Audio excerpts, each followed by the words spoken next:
Hey there folks, it's Blue here at Blue Bears Games, and for this week's videos I will be unboxing and then upgrading the Modern Horizons 3 Creative Energy Commander Precon.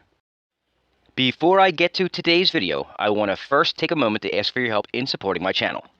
The easiest and cheapest ways to show your support are by liking my videos, subscribing to the channel if you haven't yet, sharing any of my content on your socials, and or by watching some of my many other videos that I've created over the years. Additionally, you can support the channel by purchasing Super Thanks, channel memberships, decks that you may have seen on the channel directly from me on the Blue Bears Games Facebook page, and or visiting our sponsor, Arcane Fortress, by using the link that just popped up at the top of your screen and purchasing any of their amazing gaming supplies from them. By using that link specifically, you should receive a 5% discount store-wide. And finally, the last thing you can possibly do to help the channel out is through donations of extra cards that you may have just lying around. Even your bulkiest of bulk will help immensely, so if you'd like to donate to the channel, please message me on the Blue Bears Games Facebook page or email me at bluebearsgames@gmail.com and we can discuss the logistics of how. Anything you can do to help support my small channel is greatly appreciated, and I thank you for it. Now with that out of the way, let's begin.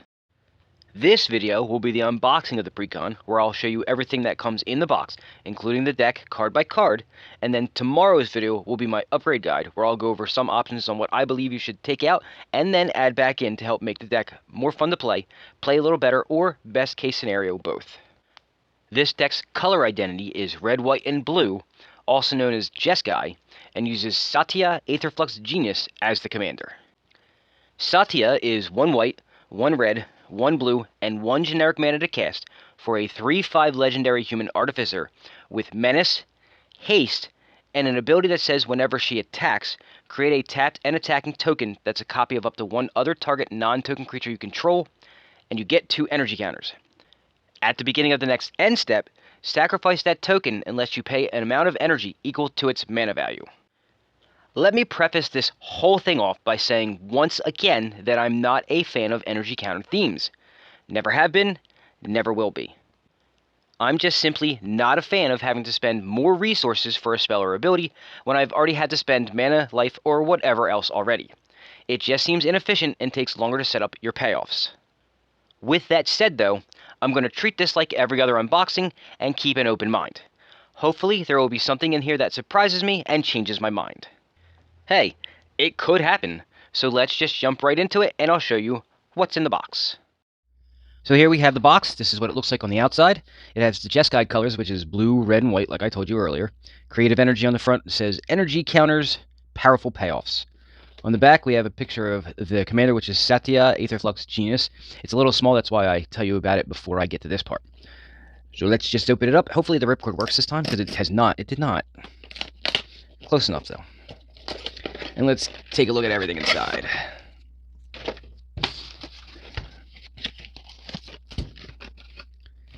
So the little insert that has the counters that they provide are, I don't know if that's a Planeswalker symbol, but I don't know if that's a shield counter or what have you, but they're not really that useful. They used to be useful back in the day, but they're not. Some more counters. So we got 3 Planeswalker symbols and 3+1/+1 counters. Then we've got the insert. I know nobody really cares about the inserts, but I do use them for things. So, as a picture of Satya, you can use this as a poster if you want, or you can do what I do and use them as dividers. On the back, my assumption is that that is the secondary commander, or an additional picture of Satya. It tells you a little bit about playing the deck and the extra commander rules if you need them. But like I said, I use these as little dividers in my storage boxes. They make a great divider for that. Let's see, we've got some things in here. That includes a generic life wheel. I'm not a big fan of the life wheels, but they do work. And you can actually use them for counters if you have something that makes a lot of counters. They actually work as good counters. Alright, here's the box. I gotta construct it. Alright, we have the Jeskai colors on the front of it. On the sides, of course, are always Planeswalker symbols now. And then on the back of it is a picture of the commander for the deck. And then on the top it says Magic the Gathering. Very generic. These boxes aren't great, but they are better than what we used to get. At least they don't have the little glue tabs that don't stick and fall apart. Now you have just this, where you can do that, and then close it, and they don't have to worry about pulling it apart. And then the last 2 things are the deck itself, which we will get to in a second, and then a Collector's Booster sample pack, which I will open now. So first let me zoom. and see if we get anything good. Now, I should get something good out of these because it's a reprint set. It's a premium product, but I haven't gotten anything really that spectacular. I thought the Eldrazi I got last time was going to be good, but it wasn't as good as I hoped, monetarily speaking. This time we get a Disruptor Flute. Not even foil, it's just borderless or extended art. And then we get a Retro Foil Munitions Expert from Modern Horizons. And again, probably not worth a whole lot. So nothing spectacular again, but we're not really here for that. We're here for this. So let's open this and show you all the cards inside. Alright, split it in half to make it easier to wield so I can show you correctly. Put the other half aside. And we'll get going. So I already explained to you what Satya does, so we'll move on to the secondary commander, which is Kaith, Famed Mechanist. This one is the Jeskai colors, so a blue, a red, and a white, and then one generic for a 3/3 legendary Dwarf Artificer, and it looks like it has 3 abilities. The first one is Fabricate, which means when it enters play, whatever the Fabricate number is, you can either put that many +1/+1 counters on it, or create that many 1/1 servo creature tokens. Then the second ability says other non-token creatures you control have Fabricate 1, so it helps make more tokens. And then the third ability says you can pay 2 and tap it and choose to either populate or proliferate. Not bad, actually. Especially in a counters deck, that's pretty good. So the rest of the deck, we have Jolted Awake. This is a 1-cast sorcery that says you choose up to 1 target artifact or creature card in your graveyard. You get 2 energy counters, that's what that symbol means. And then you may pay an amount of energy equal to that card's mana value. And if you do, return it from your graveyard to the battlefield. And then it also has a Cycling for 2 ability. Bespoke Battle Wagon. I see that this was printed in Modern Horizons 3, so I won't read it. It is a vehicle that allows you to get energy, or you spend energy. Royal Cartographer, another Modern Horizons 3 printed card, 2 to cast 1/3 Merfolk Rogue. Has a landfall ability that says whenever a land enters the battlefield under your control, you get an energy counter, and you can tap it and pay 6 energy to draw 3 cards. Unstable Amulet, a 2 to cast artifact that says when it enters the battlefield, you get 2 energy counters. And then whenever you cast a spell from anywhere other than your hand, Unstable Amulet deals 1 damage to each opponent, and then you can tap it and pay 2 energy to exile the top card of your library, and you may play it until you exile another card. Then you can tap it and pay 2 energy to exile the top card of your library, and you may play that card until you exile another card with Unstable Amulet. It's controlled. That's nice. Amped Raptor, a 2 to cast 2/1 dinosaur with first strike. And an ability that says when it enters the battlefield, you get 2 energy counters. Then, if you've cast it from your hand, exile cards from the top of your library until you exile a non-land card. You may cast that card by paying an amount of energy equal to its mana value, rather than paying its mana cost. Solar Transformer. This is a 2 to cast artifact that when it enters the battlefield, it enters tapped. And then, also, when it enters the battlefield, you get 3 energy counters. It taps to add a colorless mana, and you can tap it and pay an energy to add 1 mana of any color. So it is a mana rock that uses energy. Scurry of Gremlins. This is a 4 to cast enchantment that when it enters the battlefield, you create 2 1/1 red gremlin creature tokens. Then you get an amount of energy equal to the number of creatures that you control. And then another ability that says you can pay 4 energy and have creatures you control get +1/+0 and gain haste until end of turn. Is it Generatorium? It is a 2 to cast artifact that says if you would get 1 or more energy, you get that many energy +1 instead, and you can tap it to draw a card, but only activate if you've paid or lost 4 or more energy counters this turn. Talisman of Conviction, a red-white mana rock. Tezzeret's Gambit. These are reprints, I know that for a fact. Is it Boilerworks? Azorius Chancery. Talisman of Progress. Command Tower. Burnished Heart. Arcane Signet. Soul Ring, so the usual suspects there. Era of Innovation.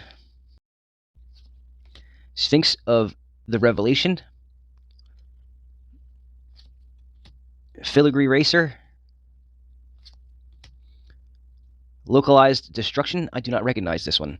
This is a 5 to cast sorcery that says you get an energy counter, and then you may pay 1 or more energy, and if you do, each creature you control with power equal to the amount of energy that you paid, this way gains indestructible until end of turn, and then you destroy all creatures. Aether Refinery. Hourglass of the Lost. I don't recognize this. This is a 3D cast. It looks like Mana Rock. It taps to add a white, and then you put a time counter on the hourglass, and then you can tap it and remove X time counters from it and exile it to return each non-land permanent card with a mana value X from your graveyard to the battlefield, but only activate as a sorcery. Salvation Colossus. Don't recognize this either. I don't recognize a lot of the energy cards, so I apologize. This is a 8 to cast 9/9 artifact creature construct with flying, vigilance, and trample. It says whenever you attack, other creatures you control get +2/+2 and gain indestructible until end of turn, and it unearths by paying 8 energy. Blaster Hulk. This is 8 to cast for an 8/8 artifact creature pirate. This spell costs 1 less to cast for each energy counter that you've paid or lost this turn. It has haste and says whenever it attacks, you get 2 energy counters. Then you may pay 8 energy. When you do, it deals 8 damage divided as you choose among up to 8 different targets. Razorfield Ripper. Another one I don't recognize. I just don't recognize the energy stuff. It's a 3 to cast 3/3 equipment rhino that says whenever it or the equipped creature attacks, you get an energy counter. Then it gets +X/+X until end of turn, or X is the number of energy that you have, and then it reconfigures by paying either 2 generic mana or 3 energy. Silver Quill Lecturer is a 5 to cast 3/3 creature core wizard that says creature spells you cast have demonstrate. That's actually not bad. Overclocked Electromancer. This is a 3 to cast 2/2 lizard wizard. That's kind of funny. It says at the beginning of combat on your turn, you may pay 3 energy. If you do, put a +1/+1 counter on Overclocked Electromancer. Then it says whenever it attacks, double its power until end of turn. And a last ability says whenever it deals combat damage to a creature, if that creature was dealt excess damage this turn, you get X energy counters for X is the excess damage. Stone Idol Generator.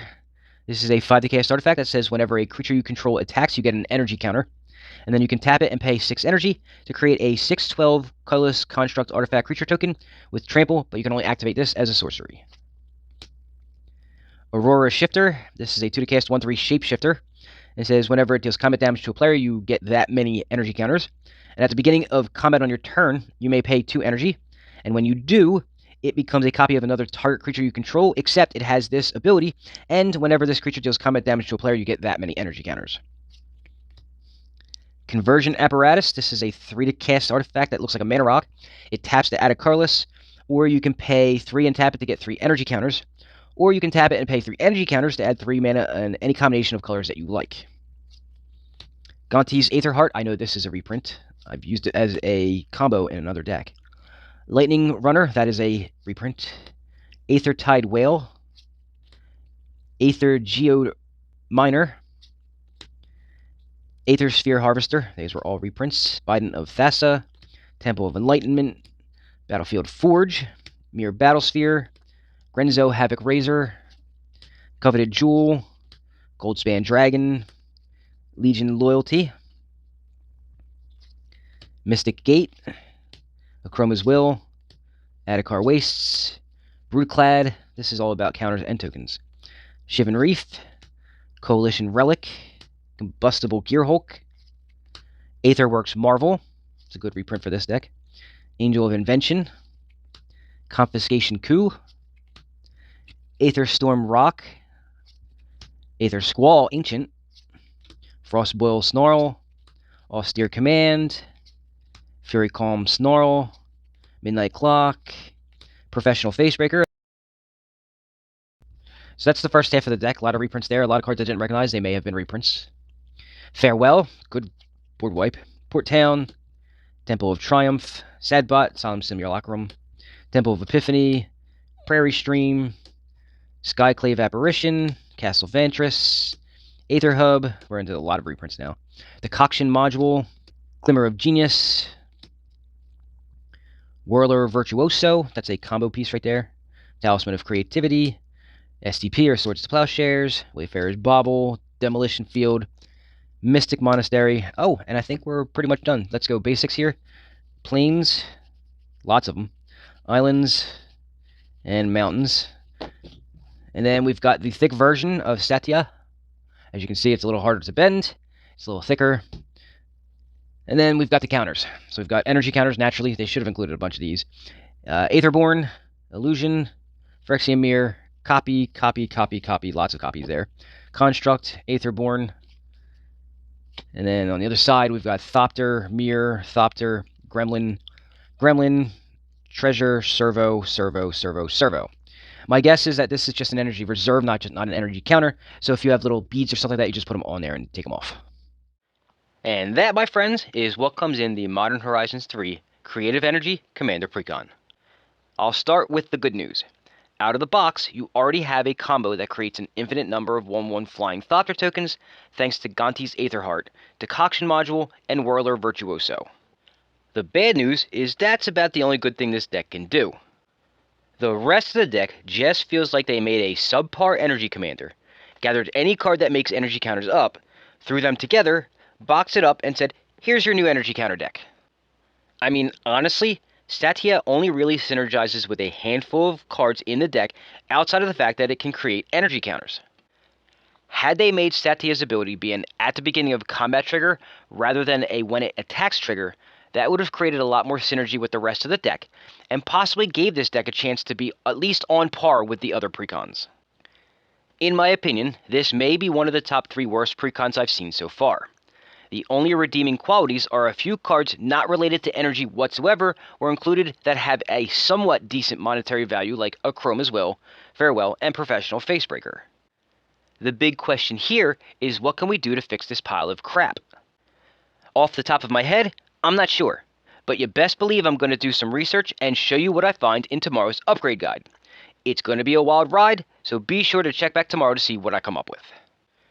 Well folks, that's all for today's video. Thanks for watching, but if you're looking for more Magic-related content to watch, please go browse through my channel and take a look at some of my many other videos.